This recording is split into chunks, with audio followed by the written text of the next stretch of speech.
Hey, what's going on? Mike Reed here. And Adam Corcovilos. And we're here today to talk about Endgame. We're going to be talking about a lot about the movie, our thoughts, everything like that. So there will be spoilers. After this point, everything will be spoiled. We're spoiling the fuck out of it today. It's going to be spoilerific here in the Comic Corner.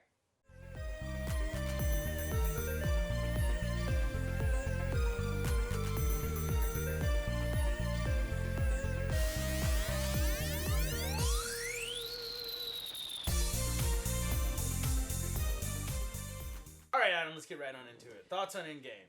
It was a really good end to the era. Period. To the Infinity era, I guess they're calling it now. Right? The Infinity Saga, I think is what there is. Saga is yeah. what they're going with it. They're actually releasing this really nice box set.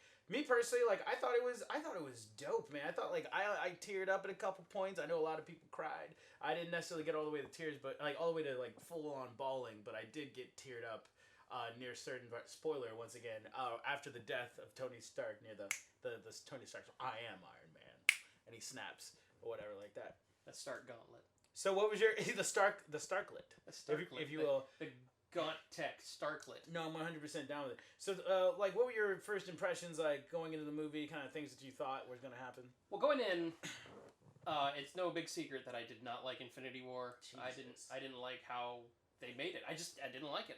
I'm a huge cosmic fan. I'm a huge Thanos fan. Jim Starlin. They destroyed a really good story and made you. You know who hurt me? It was the Russo brothers. Oh God!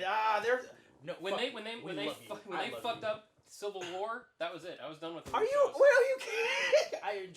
I really enjoyed Civil War, but that is another conversation for another time. Six guys at an airport. Civil War. Good God. Anyway, so the thing with me and what they did, I actually like Endgame better than Infinity War. You liked it better than Infinity War, but I liked Infinity War a lot, and I think you needed Infinity War to get where we are now. It made it both one movie. It made it one story. Yeah, that's like a 5-hour movie almost, right? Yeah, it's like a 5-hour movie, almost 4-hour movie. Tolkien-ish. Or six. Yeah, no, it is very Tolkien-ish. And they shot them all at the same time. So my big thing was about the movie. The first half of the movie for me is just a character study.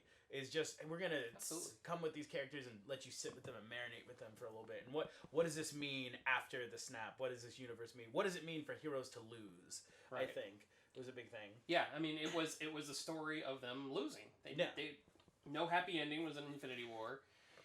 No happy beginning in this movie at all. Everybody's kind of depressed. Everybody's just pretty fucked up except for the Hulk. Who's living Professor Hulk, by the way. Professor Hulk, who's living his best life. Everyone's just Captain America's leading a fucking group therapy session and everything like that. Everyone, Black Widow's basically hasn't showered, eating peanut butter and jelly sandwiches, trying to make sure the universe doesn't fall apart. And Hulk is dabbing. Professor Hulk's just you want to dab for the kids? I'm doing photos for the kids. Great fucking thing. A lot of people had issue with Professor Hulk, but they don't understand. It was a great throwback to the '90s Hulk when he was smart Hulk. Dumb Hulk can only go so far without it being Professor Hulk. What you kind of need, I think, Professor. I think that was always the natural coming to point place is for if you're gonna put a period at the end of the Marvel universe. I think to end his story is I finally reconciled that it's not I've been trying to fight the Hulk and the Hulk's been trying to fight me. Let's just be one entity. With the end of with it being the end of the saga, Bruce Banner needed his story. He needed his linchpin to put it in there. Right on. There's a lot of great moments in the movie. Just moments that just immediately stick out to me. I was very surprised when they killed off Black Widow. Spoilers. I was very surprised when they killed off Black Widow. I was too, especially with and. I have no problem with this, but with the Russos throwing A-Force woman solidarity down your throat at the end. Oh God, I thought for sure it was going to be Hawkeye. Everyone asked me what's your favorite part of the movie? Where all the fucking women converge on Peter Parker, and they're like, "Don't worry, son, we got this." Well, and then fucking Pepper, I wasn't expecting Pepper lands doom, and I was like, "Yeah, man, I don't care. It's weird. It doesn't make any sense." Yeah, it just didn't fit at all, but. It was cool. That's why I thought it was cool. I loved it. But with that, and knowing that they were trying to do that, knowing that Captain Marvel was going to be the big feminine hero, killing off Black Widow didn't seem right. It seemed like it should have been the other way around. I could agree with that. It was a shock. Plus, Jeremy Renner is just useless as Hawkeye. He's not Hawkeye. That's what? He's not Hawkeye. I think he's a great interpretation of the character. Chris Evans should have played Hawkeye as well. He should just play everybody in the Avengers. I kind of want him to play including Flash. Black Widow. There's a meme going around, but no, like there's a moment. No, stay out of my head, Adam. No, I think for me, like it makes sense for her story character arc, but at the same time, there are moments that it doesn't pay off.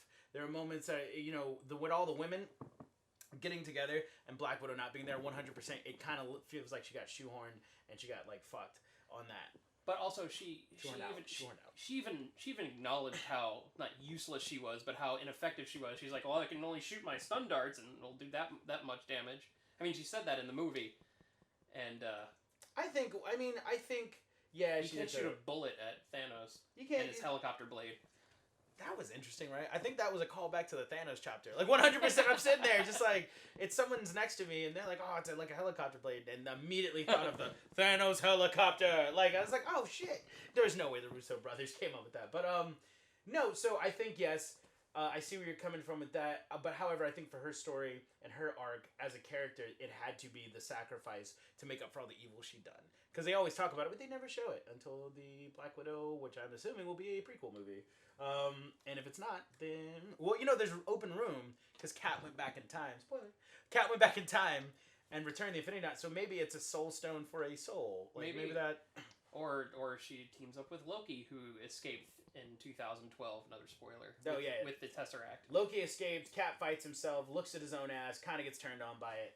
Weird stuff. Cats and dogs get along. It's very strange. He had the cheat code to the elevator fight. Oh no, that was amazing. That was awesome. That callback to fucking Winter Soldier, where he's just like Hail Hydra, which I thought was that there were so many the movie could be called fan service the movie. Oh, absolutely. 100%. Like, come on down and walk. Here's Marvel's greatest hits, and they go ahead and do that. And that elevator scene where he's just like Hail Hydra. My entire audience lost their shit. I went to go see it at Disney Springs at the world premiere, and everyone lost their shit in my audience. And they were all like, "Oh my god!" Same thing, same reaction. I was like, "That's amazing." But I don't think Cap, when he comes out of the ice, would have done. I think that is very. He's evolved, right? And that's what that whole fight Cap versus Cap was. He was just like, I could do this all day. I'm like, of course you could. Like he knows that younger Cap is just not who he is anymore. Like, he wouldn't say language or any of that shit anymore. Right. So you think that's kind of like they did that specifically to show where Cap came from, to show where he is now. Yeah, absolutely. Kind of like to show him like the evolution of the character, which I think that's pretty dope. There's a lot of so let's get to the kind of the end of Endgame and kind of talk about the ending and the things that wrapped up. One thing I do want to say, I did not expect the time travel. Bull fucking shit. I did not expect. Everyone called it online. I wasn't into the movie before I saw it, so I just didn't even pay attention. I didn't think they were going to go through. I didn't think they were going to go to Dark World. Yeah. Yeah. All right, man. I 100% was just like, I bet it's gonna be I love how they call the genre of the movie. They're like, what did you call it, Scott? A time heist. I was like, I said that like, that's amazing. I'm glad you guys said it. By the way, Back to the Future is bullshit. Yeah, there's a lot of. This is my big problem with the movie. If I could have a problem with the movie, once again, Russo brothers, I love you. I love everything you guys have given us. I love the writers of the movie. You're damn right. Like this, come direct some more things. DC needs help. My big issue is the time travel mechanics. Was my only big issue. I'm someone who's very about story and plot and make it make sense. And they take the time to be like because every time they take the time to because every time travel movie you have to set up what are the rules of time travel before you do like here are the rules and so you know that going forward and so you know what to expect and that's what Back to the Future did it. The Time Traveler's Wife did it. Like a bunch of different movies, they do the mechanics of it. This movie, so many time travel movies you went to Time Traveler's Wife. I did go to Time Travel, Hot Tub Time Machine. They tell you the mechanics of it, right? Yeah. And they tell you like this is how it works. And if you jump here, you're just jumping to a different universe. It's just different thing in the timeline. And then you have old Cap at the end, and that was like spoiler. Cap goes back in time to return all the Infinity Stones to make sure that the other reality doesn't fuck up. And then he doesn't come back. He just stays there and lives his life. He lives his life with Peggy Carter, but at the end of that scene, there's an old guy over by a bench, and he's just kind of sitting there. Turns out it's Cap, and he gives Falcon the shield. I kind of thought, like, I was sitting there, I was like, well, he wouldn't have come back to our timeline. He would come back to it. He would have lived through another timeline. And there's just so many questions. And are they going to do a Captain America through time movie? But like that's the movie I want to see, like him like on fucking Dark World and him and like fucking Red Skull teaming up to like that'd be a cool movie. Like you should like I showed up to or wherever the fuck it was. Like I'm here to give you the stone. Vormir or whatever it's called. Yeah, Vormir. I'm here to give you the stone. Red Skull is like, what up, Cap? We need to go. What up, Cap? We need to go stop like some infinity crimes. Great, and they just like buddy cop it through space. No, what do you think about that? Like the kind of time fuck ups, if you would call them that. It's hard to do time travel right, and with all the stuff that the Russo brothers were gonna do with Endgame, I think it was more of a Deus Ex Machina. Wow, Deus Ex Machina than an actual plot device itself.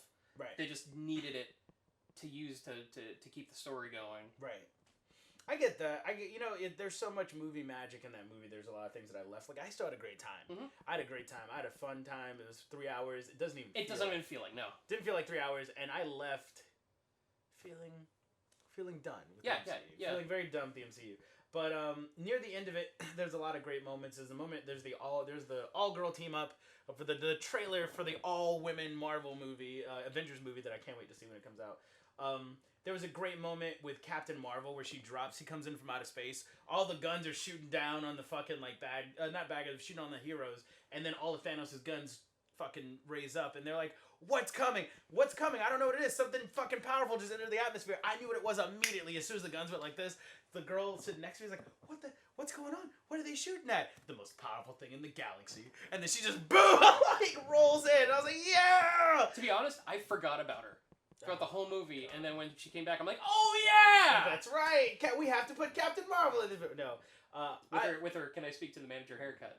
I actually really like the high and tight, man. That's always one of the biggest problems I have with that movie, other than story and plot with the Captain Marvel movie, was she didn't have the high and tight.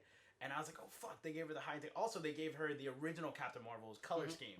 It wasn't her color scheme, which is the red up top and then the blue bodysuit. It's the reversal, and it was more streamlined. It didn't have all the fucking like the New 52 lines and shit is what I call them. That makes you go faster. Oh, I hate you. So much. So there was all that. There was a great moment like that. There was the moment at the end where Tony does the snap, and Pepper. That was the moment that got me. Where it's like, you can rest now. Like you're done. I have to see the movie again. I only got to see one pass through of it. Are there any final thoughts you want to leave people with? Yeah, Howard the Duck is in the fucking movie. He is! He fucking is! The Russo brothers gave us what we want. Oh, God. With a gun! With a gun. No, he shows up. I fucking love how at the end of it, it's the entire MCU rolls up on Thanos. Like, bitch, you thought. Like, when Cap is just sitting there. Cap picks up the hammer, by the way, which, by the way, entire audience lost their shit. Oh my God. Oh my God.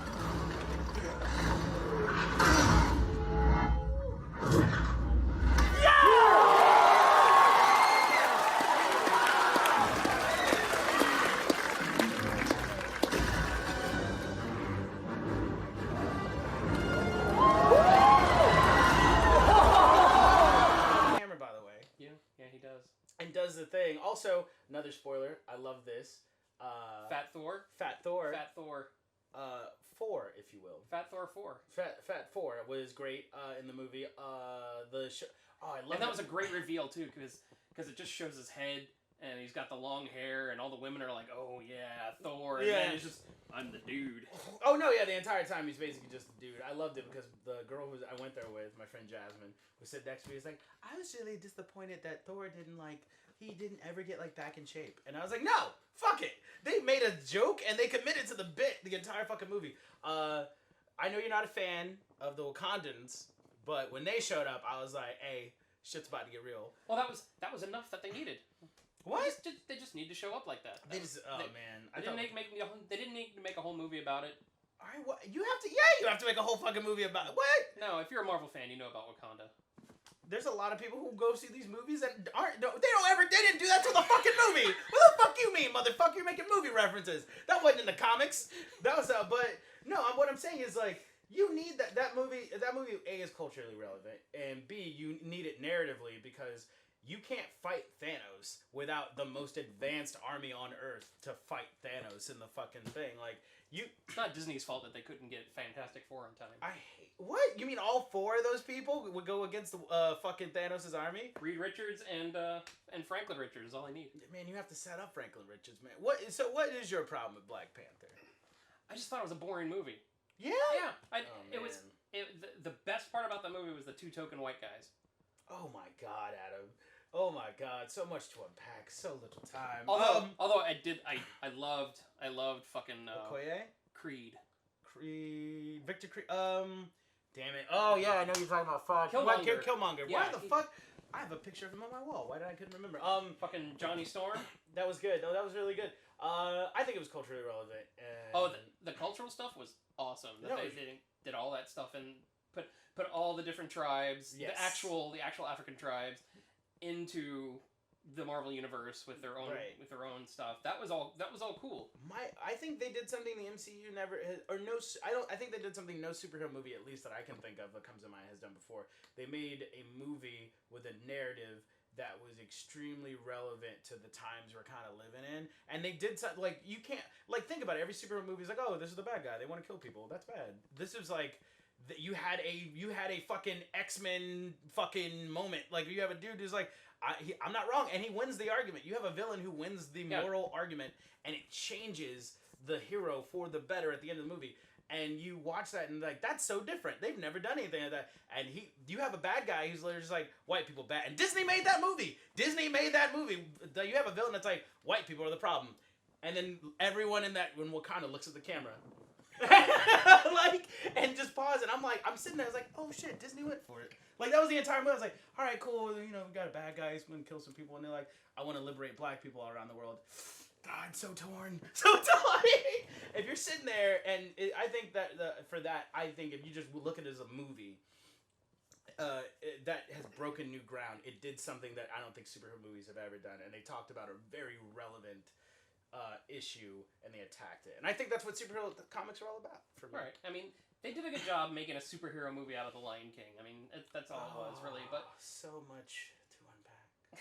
Anyway, that's But Endgame. Yeah, but Endgame. So we just talked about Black Panther. I hope you guys watched this entire review. So, final thoughts on Endgame. Very enjoyable. Very much worth the 10 years of movies. If you didn't like all the movies, that's fine. If you liked only some of the movies, and you're only going to get some of the references that you're going to love. So no, 100%. For me, Endgame was great. It was a great ending. It was the way I think out. You get every fucking character storyline gets a nice little period at the end. Everyone kind of, all those things get fulfilled. They're only like 11 years of filmmaking can get you to. It was amazing. I can't wait to see Far From Home. I was actually kind of like, I'm done with the MCU, but then the Far From Home trailer dropped, and I'm like, fuck, bring me back in, Marvel. God damn you. Also, after everyone comes back, because they fixed the snap. They do fix the snap. In that weird time at the end when Peter Parker is hugging his best friend, Talos was in the background as a teacher. Who the fuck is Talos? From Captain Marvel, the Skrull. Oh shit! I didn't know that. Yeah, go see it now. Oh my god! Wait, was he? How would you know it was him? You can see him. Oh, fair enough. Fair enough. All right, guys. Thank you guys so much for joining us here at the Comics Corner with Nerd-O-Rama Network. Don't forget to like and subscribe and check us out on Facebook and check out the page. Thank you guys so much. DC rules. I can agree with that.